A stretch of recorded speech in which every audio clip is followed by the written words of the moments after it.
Hello friends, मैं आपका trainer नवाज़। कैसे हैं आप? उम्मीद करता हूं खैरियत से होंगे। दोस्तों, आज हम हु और हुम के डिफरेंस को समझने जा रहे हैं। तो चलिए शुरू करते हैं अपनी वीडियो।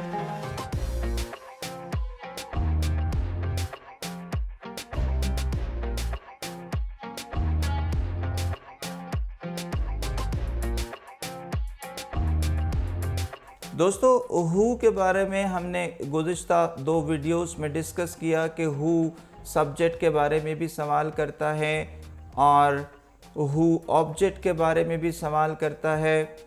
सब्जेक्ट और ऑब्जेक्ट दोनों ही का इस्तेमाल हम हु से कर सकते हैं। बस फ़र्क ये है कि हु के माना कौन भी हो सकते हैं और हु के माना किसको और किसे भी हो सकते हैं। अगर आपने ये मेरी वीडियोस नहीं देखी है तो इसे ज़रूर से देखिएगा। आई बटन में आ रहा होगा, इसको आप क्लिक करके देख सकते हैं। दोस्तों, हु और हुम के बाद आज जो हम डिस्कस करेंगे वो हुम के हवाले से है। दोस्तों, क्योंकि हु जो है वो 2 in 1 है, यानी कि एक वर्ड 2 तरह से काम कर सकता है। हु सब्जेक्ट के बारे में भी पूछ सकता है, हु ऑब्जेक्ट के बारे में भी पूछ सकता है, जिसको हम कहते हैं 2 in 1 कि एक चीज़ है मगर इसके 2 इस्तेमालात हो सकते हैं। लेकिन जब हम हुम को डिस्कस करते हैं तो इसका सिर्फ एक ही मकसद है और वो है ऑब्जेक्ट के बारे में मालूम करना।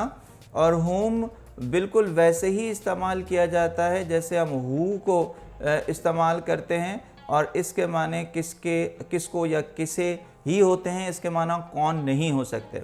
तो दोस्तों, अगर आपने मेरी पिछली वीडियो देखी है जहां हमने हु को ऑब्जेक्ट के तौर पे इस्तेमाल किया था, जब हम ऑब्जेक्ट के तौर पे हु को इस्तेमाल करते हैं तो हु के बाद आने वाला सेंटेंस क्वेश्चन हुआ करता है। बिल्कुल वैसे ही आपने जहाँ जहाँ हु को इस्तेमाल करना है ऑब्जेक्ट के तौर पर, आप हुम को इस्तेमाल कर सकते हैं। Right?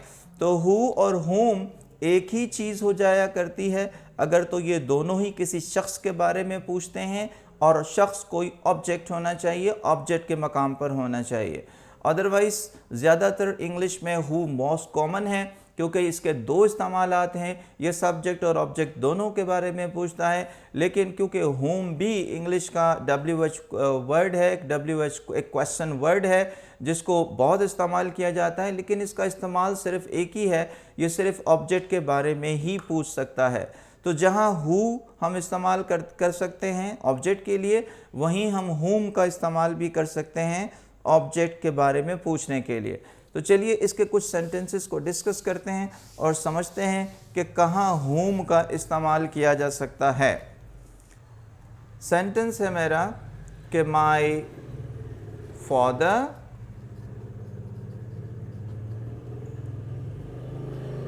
cares me a lot. My father cares me a lot. मेरे वालिद साहब मेरा बहुत ख्याल रखते हैं। इस सेंटेंस में देखें दोस्तों, एक सब्जेक्ट है और एक ऑब्जेक्ट है। क्योंकि आज हमने सिर्फ ऑब्जेक्ट के बारे में ही सवाल करना है तो हम हु और हुम में से किसी एक का इस्तेमाल करके इस सेंटेंस को बना सकते हैं। याद रहे कि हु और हुम से जब हम ऑब्जेक्ट के बारे में पूछेंगे सवाल, अगर हम ऑब्जेक्ट के बारे में करेंगे तो उसके बाद आने वाला सेंटेंस जो है वो क्वेश्चन होना चाहिए। तो चलिए सबसे पहले हम इसको क्वेश्चन बनाते हैं इस सेंटेंस को कि माई father cares me a lot. क्योंकि ऑब्जेक्ट के बारे में पूछना है तो अब की दफ़ा जुमले में ऑब्जेक्ट नहीं आना चाहिए। सेंटेंस है my father cares a lot. Me को अगर हम हटा दें तो माई फादर का क्वेश्चन होगा does my father care a lot. दोस्तों, आपने देखा कि जैसे ही हमने डज से क्वेश्चन बनाया, केयर्स को हमने केयर कर दिया क्योंकि यहाँ एस का इजाफा क्वेश्चन में नहीं होता प्रेजेंट इंडेफिनिट में, जबकि पॉजिटिव सेंटेंस में हम SES या IES का इजाफा करते हैं जब भी आपका सिंगुलर सब्जेक्ट होता है।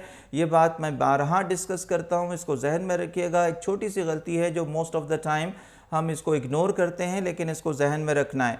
आपने देखा कि सबसे पहले मैंने सेंटेंस को क्वेश्चन में कन्वर्ट किया, माई father cares me a lot में से ऑब्जेक्ट को अगर हटा दें तो जुमला रह जाता है my father cares a lot, और इसका क्वेश्चन बनाने के लिए does my father care a lot, क्योंकि मी तो हमने हटा दिया। अब हमने इंतखाब करना है हु या हुम में से किसी एक का। तो अगर हम हु से सेंटेंस बना देते हैं तो भी ये सही है कि who does my father care a lot, मेरे वालिद साहब किसका बहुत ज़्यादा ख्याल रखते हैं, मेरे वालिद साहब किसका बहुत ज़्यादा ख्याल रखते हैं। दोस्तों, अगर हमने इसको सेकंड स्टाइल में सेंटेंस बनाना हो तो बताइए क्या करना होगा।